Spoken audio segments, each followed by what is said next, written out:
Today is Monday, the 44th day of the Omer, which is 6 weeks and 2 days. We're in the 7th week now. The 7th week is all under the title or the heading of Malchut. And today is Gevurah shebamalchut, strength of discipline within Malchut, which is sovereignty, nobility, authority, leadership, that type of concept.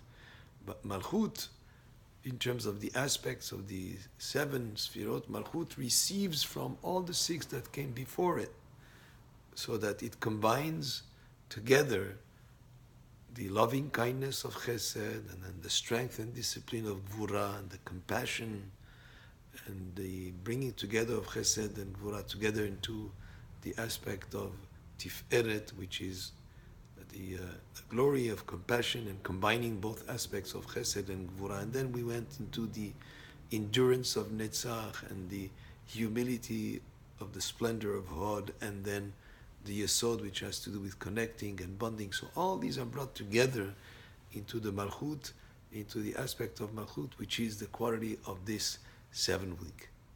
But if a king is a king, and it's a position of authority, and a position of nobility, of sovereignty, of leadership, he's able to have that position because of the subjects or the subordinates or the people that are under his leadership. So while he is in that position of authority, he receives from all that are under his authority that title of king, and therefore there is a certain aspect of humility and a certain aspect of selflessness that is involved there in that position of melech, because after all he's a melech because he has a country, or he has a group of people that he's a king over. So that's a concept to understand in general about the idea of malchut, of kingship. But today we focus on Gevurah shebamalchut. What is Gevurah? Gevurah is discipline or strength. A king, a leader, needs the strength to sometimes stand the ground and enforce what is proper and what is right. And that you do because they have the strength to, and the fortitude to enforce what is right to enforce. True that a king, after all, should have the humility and the loving kindness for his subordinates, and the humility to understand that he has that position because of the people that are under him.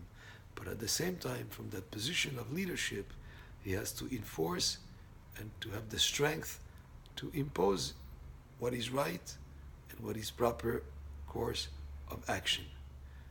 Altogether, with that, to have the humility to understand that the true kingship is directed to Hashem. That's where you find the Lecha, Gevurah, Tiferet, Netzach, everything is of that idea of kingship and sovereignty is directed to Hashem. But since he has that position of authority, he has to make sure that who is under his leadership, that he's able to direct them, and sometimes with strength and discipline in the right course. There is another aspect that is associated with this idea of Gevurah shebamalchut, is to understand also what is your sphere of authority. That the sphere of authority of a leader, a sphere of authority of a king, a sphere of authority of a manager, he should be aware what it is, and to have this discipline to restrain himself and refrain from stepping over boundaries that are not his. That's also a concept associated with Gevurah shebamalchut, discipline within authority. Baruch Adonai le'olam, amen ve'amen.